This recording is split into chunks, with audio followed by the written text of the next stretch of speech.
അതെ, ഇന്ന് ഞാൻ വന്നിരിക്കുന്നത് ഒരു കിഡിലൻ മസാലപ്പൊടിയുടെ റെസിപ്പി ആയിട്ടാണ്. നമ്മൾ പെരിഞ്ജീരകമൊക്കെ വറക്കുന്ന സമയത്ത് കുറച്ച് ഇൻഗ്രീഡിയൻസ് സ്പെഷ്യലായിട്ട് ഇതിനകത്തേക്ക് ചേർത്ത് കൊടുക്കുകയാണെങ്കിൽ കിഡിലൻ ടേസ്റ്റിലുള്ള ഒരു മസാലപ്പൊടി നമുക്ക് വീട്ടിൽ തന്നെ തയ്യാറാക്കി എടുക്കാൻ പറ്റും. അപ്പോൾ നോമ്പൊക്കെയാണ് വരുന്നത്.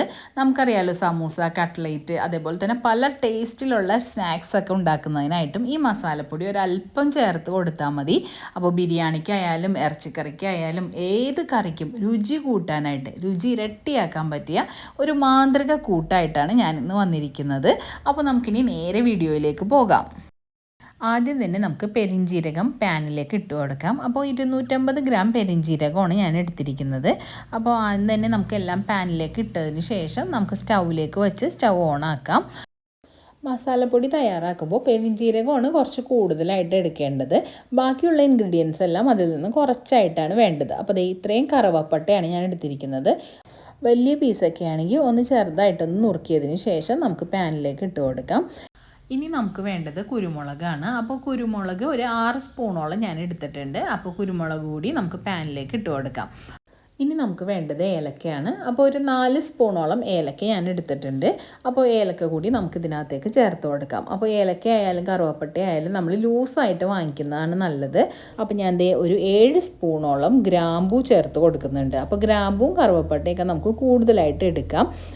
ഇനി ഞാൻ ചേർത്ത് കൊടുക്കുന്നത് കുറച്ച് കശുവണ്ടിയാണ്. അപ്പോൾ കശുവണ്ടി കൂടി നമ്മൾ ചേർത്ത് കൊടുക്കുകയാണെങ്കിൽ നമ്മുടെ കറികൾക്കൊക്കെ നല്ല ഒരു തിക്നെസ്സും ഉണ്ടാവും, അതേപോലെ തന്നെ ഒരു സ്പെഷ്യൽ ടേസ്റ്റും കിട്ടും. ബിരിയാണിയൊക്കെ ഉണ്ടാക്കുന്ന സമയത്ത് ഈ മസാലപ്പൊടി ചേർക്കുമ്പോൾ തന്നെ ഈ കശുവണ്ടിയുടെയൊക്കെ കൂടിയുള്ള ആ ഒരു ടേസ്റ്റും കൂടി കിട്ടും. നമ്മുടെ മസാലപ്പൊടിക്ക് നല്ല ഒരു നിറം കിട്ടുന്നതിനും അതേപോലെ തന്നെ ചെറിയ ഒരു എരിവ് കിട്ടുന്നതിനൊക്കെ ആയിട്ട് ഞാൻ കുറച്ച് മുളക് ചേർത്ത് കൊടുക്കുന്നുണ്ട്. ഞെട്ട് കളഞ്ഞതിന് ശേഷം നമുക്കൊരു 10ഓളം മുളക് ചേർത്ത് കൊടുക്കാം. അപ്പോൾ കാശ്മീരി മുളകാണെങ്കിൽ കാശ്മീരി മുളക് ചേർത്ത് കൊടുക്കാവുന്നതാണ്. ഇപ്പോൾ ഞാൻ സാധാ മുളകാണ് ചേർത്ത് കൊടുത്തത്. അടുത്തത് ജാതിക്കയാണ്. അപ്പോൾ ഞാൻ 3 ജാതിക്ക എടുത്തിട്ടുണ്ട്. ഇതിൻ്റെ ആ ഒരു തോടൊക്കെ കളഞ്ഞതിന് ശേഷം അതിൻ്റെ ഉള്ളിലുള്ള ഒരു പരിപ്പുണ്ടല്ലോ, അതാണ് നമ്മൾ എടുക്കേണ്ടത്. അപ്പോൾ ഇതേപോലെ ഒന്ന് കുത്തി പൊട്ടിച്ചിട്ട് ഈ പുറത്തുള്ള ആ ഒരു ഹാർഡായിട്ടുള്ള തോടൊക്കെ കളഞ്ഞതിന് ശേഷം നമുക്ക് ആ ഒരു ജാതിക്കയുടെ ആ ഒരു പരിപ്പ് ചെറുതായിട്ടൊന്ന് ഇതേപോലെ ഒന്ന് ചതച്ചിട്ട് ഇതിനകത്തേക്ക് ഇട്ട് കൊടുക്കാം. അപ്പോൾ ഇതുകൂടി ചേർക്കുമ്പോൾ ഒരു നല്ല രുചിയായിരിക്കും. അപ്പോൾ നമ്മൾ പ്രത്യേകം ശ്രദ്ധിക്കണം, ഇതൊരിക്കലും കൂടുതലായി പോകരുത്. ഇപ്പോൾ ഏലക്കയൊക്കെ ആണെങ്കിലും കുറച്ച് കൂടിയാലും കുറഞ്ഞാലും ഒന്നും ഒരു പ്രശ്നവുമില്ല. നമ്മൾ 250 ഗ്രാമോളം പെരിഞ്ജീരകം എടുത്തതുകൊണ്ടാണ് 3 എണ്ണം ചേർക്കുന്നത്. നിങ്ങളൊരു 100 ഗ്രാമൊക്കെയാണ് പെരിഞ്ജീരകം എടുക്കുന്നതെങ്കിൽ ഒരെണ്ണം ചേർത്താലും മതിയാവും. നല്ല ഒരു ഫ്ലേവറാണ് ഈ ജാതിക്കൊക്കെ. എന്നാൽ ഇത് ഒരുപാട് കൂടിപ്പോയി കഴിഞ്ഞാൽ വേറൊരു ടേസ്റ്റായിട്ട് മാറും. അപ്പോൾ കറക്റ്റായിട്ട് കുറച്ച് മാത്രം ചേർത്ത് കൊടുക്കുന്നതാണ് നല്ലത്. അപ്പോൾ ഞാനൊന്ന് ചതച്ചെടുത്തിട്ടുണ്ട്. ഒരുപാട് ചതക്കണ്ട, ഇതേപോലെ ചെറുതായിട്ടൊന്ന് ചതച്ചിട്ട് നമുക്ക് പാനിലേക്ക് ഇട്ട് കൊടുക്കാം. ഇനി നമുക്ക് വേണ്ടത് തക്കോലമാണ്. അപ്പോൾ നമ്മൾ ബിരിയാണിയൊക്കെ ഉണ്ടാക്കുമ്പോൾ ചേർത്ത് കൊടുക്കുന്നത് ഇതേപോലെയുള്ള സ്റ്റാർ പോലെയുള്ള ഈ സാധനമാണ് തക്കോലം. അപ്പോൾ ഏകദേശം ഒരു 10 തക്കോലം ഞാൻ എടുത്തിട്ടുണ്ട്. അപ്പോൾ ഇതുകൂടി നമുക്ക് ഈ പാനിലേക്ക് ഇട്ട് കൊടുക്കാം. ഇനി നമുക്ക് നമ്മുടെ മസാലപ്പൊടിക്ക് നല്ല ഒരു ഫ്ലേവർ കിട്ടുന്നതിനും അതേപോലെ തന്നെ നല്ലൊരു സ്മെല്ല് കിട്ടുന്നതിനൊക്കെ ആയിട്ട് വേപ്പില ചേർത്ത് കൊടുക്കാവുന്നതാണ്. അപ്പോൾ ഞാൻ നന്നായിട്ട് കഴുകിയിട്ട് വേപ്പിലയിൽ നിന്നുള്ള ഓവറായിട്ടുള്ള വെള്ളമൊക്കെ കളഞ്ഞു. കുറച്ച് വെള്ളം ചെറിയ നനവൊക്കെ ഉണ്ട്, എന്നാലും കുഴപ്പമില്ല. നമ്മളിത് ഫ്രൈ ചെയ്യുന്ന സമയത്ത് ആ വെള്ളമൊക്കെ പോയി നന്നായിട്ട് ക്രിസ്പിയായി കിട്ടിക്കോളും.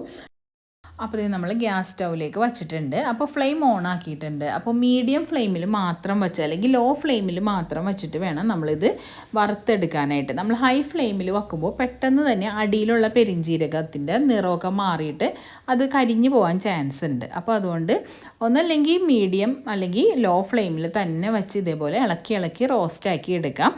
ഇതുപോലെ ഈ മസാലയൊക്കെ വറുക്കുന്ന സമയത്ത് മസാലയുടെ വറവ് ചില ആളുകൾക്ക് കറക്റ്റായിട്ട് അറിയാൻ പറ്റുന്നുണ്ടാവില്ല. അപ്പോൾ അങ്ങനെയുള്ളവരൊക്കെ ആണെങ്കിൽ ഇതേപോലെ നമ്മൾ വേപ്പില ചേർത്ത് കൊടുക്കുമല്ലോ. അപ്പോൾ ഇളക്കി കുറച്ച് നേരം കഴിയുമ്പോൾ ഈ വേപ്പില നല്ല ക്രിസ്പി ആയിട്ട് വരും. ആ വേപ്പില ക്രിസ്പി ആകുമ്പോൾ തന്നെ ബാക്കിയുള്ള സാധനങ്ങളുടെയും വറവ് കറക്റ്റായി വന്നിട്ടുണ്ടാവും. അപ്പോൾ കുറച്ച് നേരം മീഡിയം ഫ്ലെയിമിലും അതേപോലെ ലോ ഫ്ലെയിമിലൊക്കെ വെച്ച് ഇളക്കി നമുക്കൊന്ന് റോസ്റ്റ് ചെയ്യാം. അപ്പോൾ നോക്കിക്കേ, വേപ്പില നല്ല ക്രിസ്പിയായി വന്നിട്ടുണ്ട്. വേപ്പിലയുടെ ആ ഒരു നിറമൊക്കെ മാറി ഇതേപോലെ നമ്മൾ കൈ വെച്ചൊന്ന് പ്രസ് ചെയ്യുമ്പോൾ തന്നെ അതിങ്ങനെ പൊടിഞ്ഞ് വരും. അപ്പോൾ ഈ ഒരു പാകമാകുമ്പോൾ നമുക്ക് ഫ്ലെയിം ഓഫ് ചെയ്യാം.